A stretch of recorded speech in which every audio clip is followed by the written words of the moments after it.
Attorney Mr. Melnick is with us by Zoom right now. You can see him on the video screen and he can see you. If there's any time you want to talk to him privately, let me know that.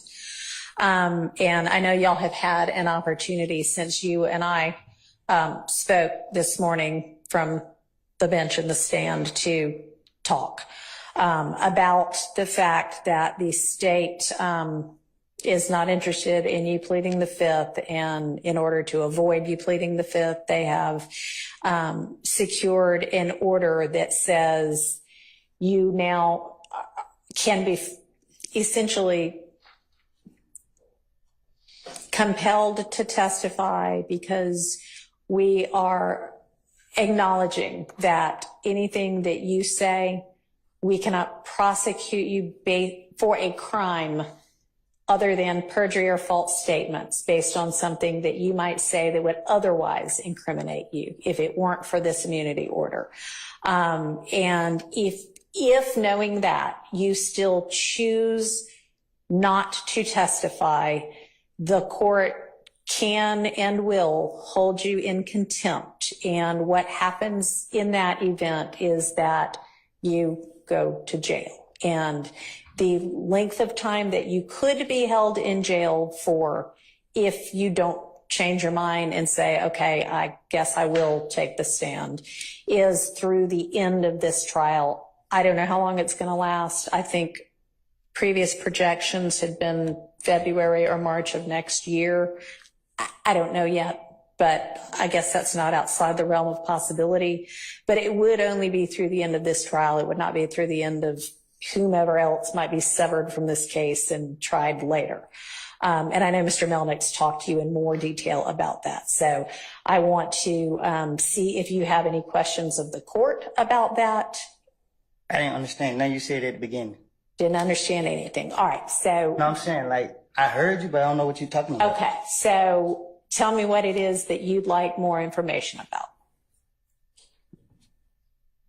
You said something about what they said about immunity? Yeah. What you mean? Okay. Does anybody, I think I've got the order. Mr. Melnick, have you reviewed the immunity order with him? Oh, you saying it's the same from last time? Hang on a second. Yeah. The same one as last time. Yeah. This one. So that's the one I'm talking about. And that is still in effect. So you're saying that changed? It has not changed. All right. So what has changed is, it's my opinion that I cannot hold you in jail if you refuse to testify beyond the end of this trial. I think you had maybe been told something different earlier, and I don't think that is. So I ain't got to wait till every defendant that's not here. Correct. But you would, if you choose not to testify despite this order, you would potentially be held in jail through the end of this trial, which might be February of next year, might be March of next year. I really don't know. It ends when it ends. And the state has 100 more witnesses, and I don't know, any defendant might also have witnesses. So it could take a while, but that would be the end of it, would be the end of this trial. Okay. So do you have any other questions? Okay. And do you want to talk to Mr. Melnick any more about this particular issue?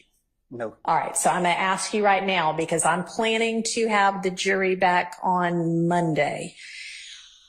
And I am going to tell them, we would essentially start over, because I want you to have a voluntary, to an extent, choice and knowing choice, whether to take the stand and be questioned and cross-examined or not, knowing that if you do, other than if you lie, as Mr. Melnick's discussed with you, and it's something the state knows and can prove, they could charge you with perjury or false statements, but they can't, if you incriminate yourself about another kind of crime, they cannot use that to charge you with a crime. And they can't say, I have told the state I have lied and lied and lied and lied. I know. And so how are they going to be able to question me? I mean, that'll be their problem. That's their case to make or not make. I mean, that's not for you or me to worry about.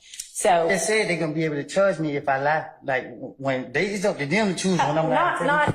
Not prior. you've said you've lied and lied and lied in every, I don't know what you've said, but let's even say you've said you lied in every statement you ever gave to the police.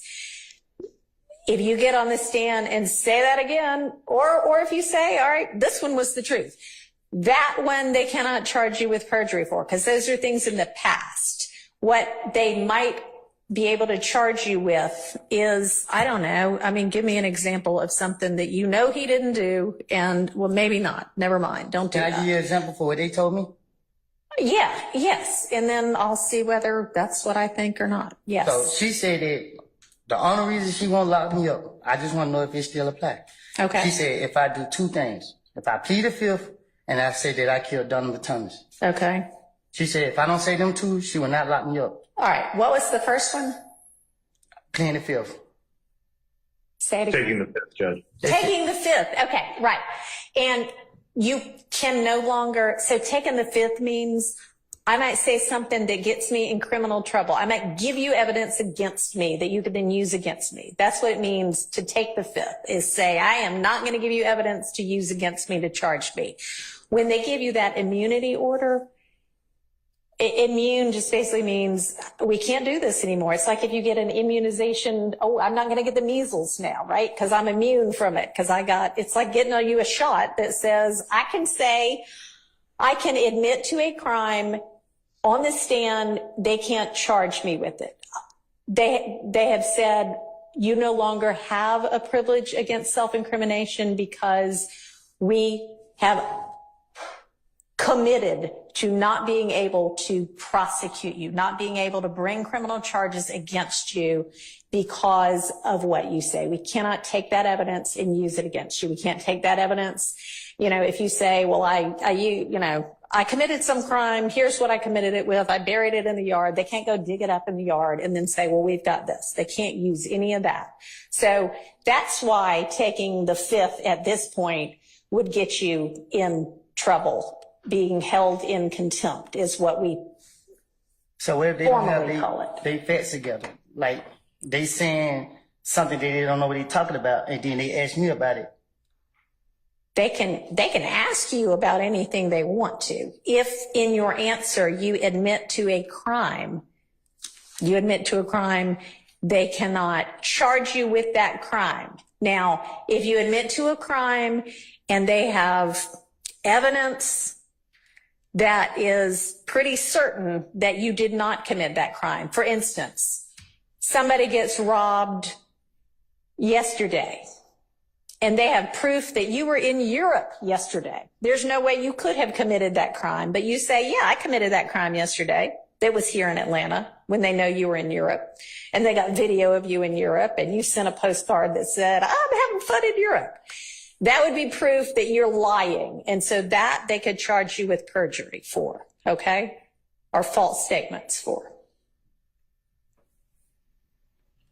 Okay. Okay? So what I want to know from you is when we have the jury back on Monday and you're still under subpoena, so you're still obligated to come, and I'm asking you now, when they're like, all right, we're calling Kenneth Copeland, are you going to say, okay, ask me what you want to ask me. I'll tell you whatever I'm going to tell you. Or are you going to say, nope, I don't care if you throw me in jail. I'm not saying a word. I am not getting on the stand. It depends on how I wake up. Okay. All right. Well, then we will just revisit it on Monday morning. So plan to be here at 8:45 on Monday morning. You're free to go for now.